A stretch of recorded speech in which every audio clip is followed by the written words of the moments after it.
তারপর লিখতে পারি 4 ইন্টু 9, আবার লিখতে পারি 6 ইন্টু 6, আর লিখতে পারি কি লিখতে পারি না। তাহলে 2 ইন্টু 18 কে আবার কিভাবে লিখতে পারি? আমরা 18 কে যদি ভাঙাই তাহলে কি হয়? 9 দুগুণে 18।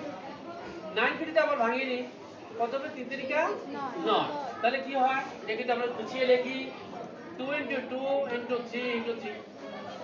আবার আমরা যদি এখানে কত লিখেছি 3 ইন্টু 12, 3 12 36। 12 কে যদি আমরা এইভাবে ভাঙাই তাহলে কি হয়? 3 ইন্টু 4, 3 4 12। 4 কে যদি এইভাবে ভাঙাই আমরা কি ভাঙাতে পারি? 2 দুগুণে 4। আমরা 3 ইন্টু 3 ইন্টু 2 ইন্টু 2 এটাকে আমরা সাজিয়ে নিলাম 2 ইন্টু 2 ইন্টু 3 ইন্টু 3। একই হলো না?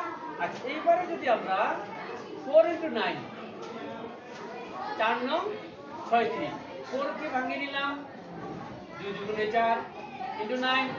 আবার 2 দুগুণে 4, 3 তিরিকা 9, সে একই হলো। আর 6 কে 36 এর মধ্যে দেখো 6 কে 36 আমরা আগে লিখেছি না? 6 কে ভাঙলে কত হয়? 3 দুগুণে 6 লিখলাম। আবার এখানে ভাঙিয়ে নিলাম 3 দুগুণে 6। এখানে কি করলাম? শুধু গুছিয়ে নিলাম 2 ইন্টু 2 ইন্টু 3 ইন্টু 3। তাহলে সর্বমোট কি দাঁড়ালো? 36 equal to 2 into 2 into 3 into 3। এখানে আমরা দেখো 36 কে লিখেছি 6 into 6, 6 3 দুগুণে 6, 6 3 দুগুণে 6, আবার 3 দুগুণে 6 গুছিয়ে নিলাম 2 into 2 into 3 into 3। এখানে লিখেছি দেখো 36 equal to